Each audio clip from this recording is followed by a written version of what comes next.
Cerita dalam bahasa Indonesia. Pangeran yang bahagia. Suatu hari di surga, Dewa menemukan 2 orang pelayannya duduk tidak mengerjakan apa-apa. Mereka terlihat sedih. Hei, ini surga. Kau tidak bisa sedih di sini. Apa yang membuat kalian tidak bahagia? Tidak ada yang bisa kami kerjakan. Kami menganggur, itulah yang membuat kami tidak bahagia. Oke, terbanglah turun ke bumi. Cari 2 hal terbaik dari kota dan bawa kepadaku. Kemudian kedua pelayan dewa itu terbang dari surga turun ke bumi. Ada patung yang terletak di jantung kota. Dia terbungkus emas. Matanya terbuat dari safir biru. Dan rubi yang berharga ada di sabuknya. Patung itu mencerminkan kepada semua orang tentang bagaimana menjadi bahagia. Maka dari itu, mereka memanggilnya Pangeran yang Bahagia. Oh sayangku, kenapa kau menangis? Kau harus bahagia, seperti Pangeran yang Bahagia. Kemudian datanglah musim dingin. Matahari mulai terbenam dan burung walet mulai mencari tempat bermalam. Mereka terbang di sekitar patung dan berpikir, aku bisa tinggal di kaki patung itu untuk bermalam. Aku tidak akan kedinginan di sini. Dan burung itu tinggal di sana, di bawah patung, di antara kedua kakinya. Tidak lama kemudian, setetes air jatuh mengenai burung itu. Burung itu melihat ke langit, tapi langit cerah. Dari mana datangnya tetesan air ini? Padahal tidak ada hujan. Dan tetesan kedua jatuh lagi mengenai burung itu. Burung itu pun terkejut. Dia memutuskan untuk mencari tempat berlindung lain. Maka dia keluar, melihat patung itu, dan betapa mengejutkannya. Patung itu menangis. Hei, kenapa kau menangis? Kau adalah pangeran yang bahagia. Tidak lagi. Kenapa? Apa yang terjadi? Saat aku hidup, aku sangat bahagia. Aku tinggal di istana dan tidak pernah keluar. Aku terbiasa bermain di taman saat siang hari dan menari di sore hari. Aku seperti halnya semua manusia. Aku punya hati seperti kalian semua. Aku menghabiskan hidupku dengan bahagia di rumah dan tidak pernah tahu kehidupan di luar tembok istana. Aku sangat tersanjung dengan dunia kecilku. Karena itulah mereka memanggilku Pangeran yang Bahagia. Tapi sekarang setelah aku meninggal dan mereka meletakkanku di sini, tinggi di atas kota, aku bisa melihat sisi lain dari koin. Aku bisa melihat orang-orang dan kesengsaraannya. Walaupun sekarang hatiku terbuat dari besi, aku tetap bisa merasakan penderitaan mereka. Karena itu aku menangis. Oh, apa yang terjadi? Aku melihat seorang wanita hidup agak jauh dari kota. Dia miskin dan sulit memberi makan bayi. Dia menjahit baju untuk salah satu ratu istana, untuk menari di istana. Anak kecilnya menangis karena lapar dan sakit. Tapi wanita itu tidak punya apapun untuk dimakan. Dia hanya bisa memberikan anaknya air dari sungai. Oh, kasihan sekali. Bisakah kau ambilkan perhiasan merahku untuk wanita itu? Dia butuh itu. Tapi aku harus pindah ke Mesir. Semua teman-temanku berpindah ke sana. Di sini musim dingin. Dan di Mesir itu hangat. Tolong lakukan ini sebagai permohonanku.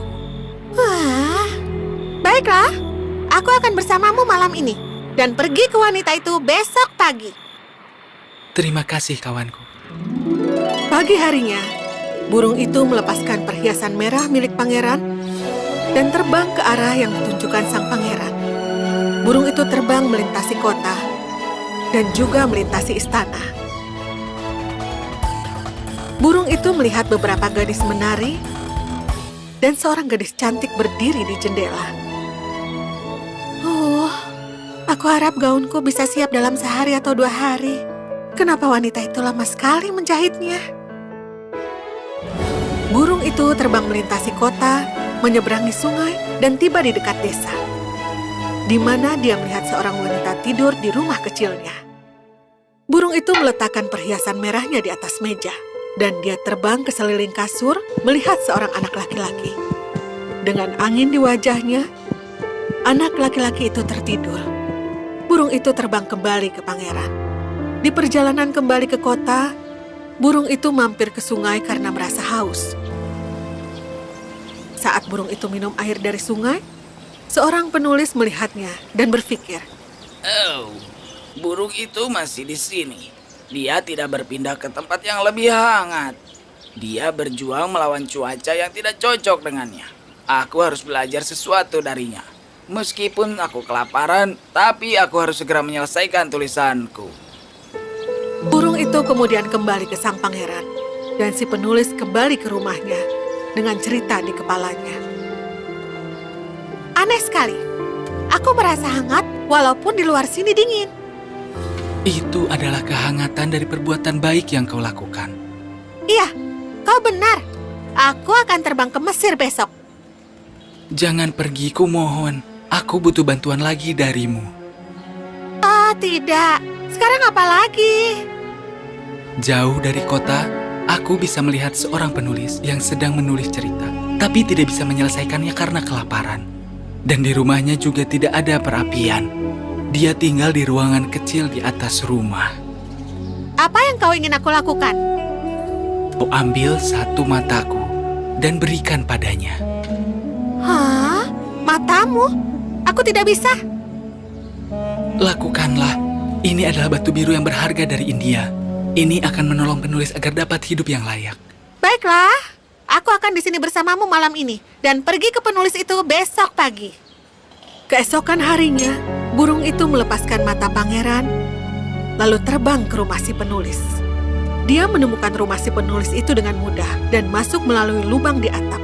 Si penulis duduk di mejanya dengan kepalanya yang tertunduk. Burung itu meletakkan batu biru itu di mejanya dan terbang. Penulis itu melihat batu biru tersebut.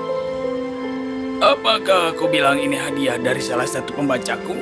Terima kasih kawanku yang tidak kukenal. Penulis itu merasa senang memiliki batu biru berharga itu. Bersama dengan bulan yang muncul, burung itu terbang kembali ke pangeran. Aku datang untuk berpamitan kepadamu. Aku akan terbang ke Mesir besok pagi. Maukah kau tinggal bersamaku untuk satu malam lagi? Oh, pangeran, di sini akan masuk musim dingin. Akan ada matahari dan kehangatan di Mesir. Aku akan segera pergi ke sana. Kumohon tinggallah demi nyawa seorang gadis. Nyawa seorang gadis? Iya, ada seorang gadis di pusat kota. Dia menjual telur. Tapi telur-telur itu jatuh dan pecah. Sekarang gadis itu tidak punya uang untuk dibawa pulang. Ayahnya akan menghajarnya jika dia tidak pulang tanpa uang. Kau mau aku bagaimana untuk menolongnya? Ambil mataku yang satu lagi dan berikan ke gadis itu. Ayahnya akan menerima uang yang banyak dengan menjual batu. Maka dia tidak perlu memaksa anak gadisnya untuk bekerja. Dia malah bisa menyekolahkannya. Tidak, tidak. Aku akan tinggal bersamamu. Tapi aku tidak bisa mengambil matamu yang lainnya. Kau nanti tidak akan bisa melihat. Kumohon lakukan. Kumohon. Burung itu merasa sangat sedih saat mengambil mata pangeran yang kedua. Dia membawa perhiasan itu ke anak gadis tadi dan menjatuhkan ke tangan gadis itu. Gadis itu merasa sangat senang melihat perhiasan itu. Wah, bongkahan kaca yang sangat indah. Kemudian dia berlari ke rumahnya. Si burung terbang kembali ke pangeran. Dia merasa sangat bersalah kepada pangeran karena kini pangeran tidak punya mata. Kau adalah pangeran yang baik. Aku tidak akan terbang ke Mesir. Tidak. Sekarang terbanglah ke Mesir. Akan sulit bagimu bertahan di musim dingin di sini. Tidak, aku tidak akan meninggalkanmu. Dan burung itu tinggal di sana, menceritakan banyak hal kepada pangeran dan menghiburnya. Sang pangeran bahagia mendengarnya. Oh kawanku, terbanglah ke kota dan ceritakan padaku apa yang terjadi. Burung itu terbang ke kota dan menceritakan kepada pangeran mengenai semua apa yang dia lihat. Burung itu kembali lagi ke pangeran. Orang-orang kaya sedang menikmati makanan dan minuman mereka di rumahnya. Di sisi lain, orang-orang miskin masih kelaparan dan mencari tempat untuk berlindung. Aku melihat beberapa anak kecil bertahan di musim dingin ini. Mereka tinggal di bawah jembatan, tapi penjaga tidak mengizinkan mereka tinggal di sana. Aku ditutupi dengan emas murni. Ambillah dan bagi-bagikanlah kepada mereka yang miskin. Mereka tidak seharusnya sengsara. Burung itu dengan sedih melepaskan semua emas dari tubuh pangeran dan memberikannya pada orang yang membutuhkan. Mereka sangat bahagia menerima emas. Aku bisa punya roti sekarang. Aku bisa punya roti sekarang.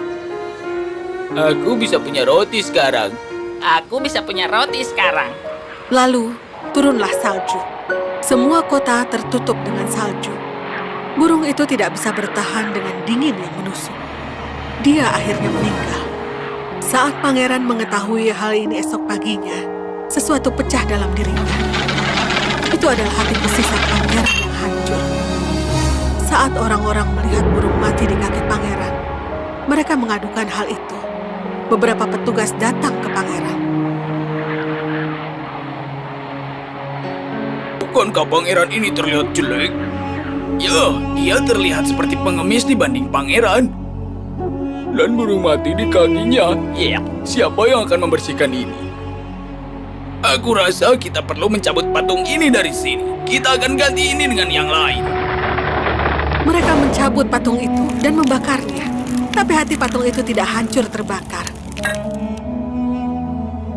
Maka mereka melemparkannya. Setelah beberapa hari, pelayan dewa kembali ke surga dengan dua hal dan memberikannya kepada dewa. Apa yang kau punya untukku? Ini adalah seekor burung dan sebuah hati besi yang rusak. Dewa menanyakan mereka mengapa hal itu adalah benda terbaik di kota. Pelayan dewa memberitahukan kepada dewa bahwa hati itu adalah milik dari patung pangeran yang bahagia. Kau melakukan hal yang bagus. Sungguh, dua hal ini adalah yang terbaik. Aku akan menyimpannya di tamanku. Burung ini akan bernyanyi dengan indah. Dan pangeran yang bahagia akan berdiri di kota emasku.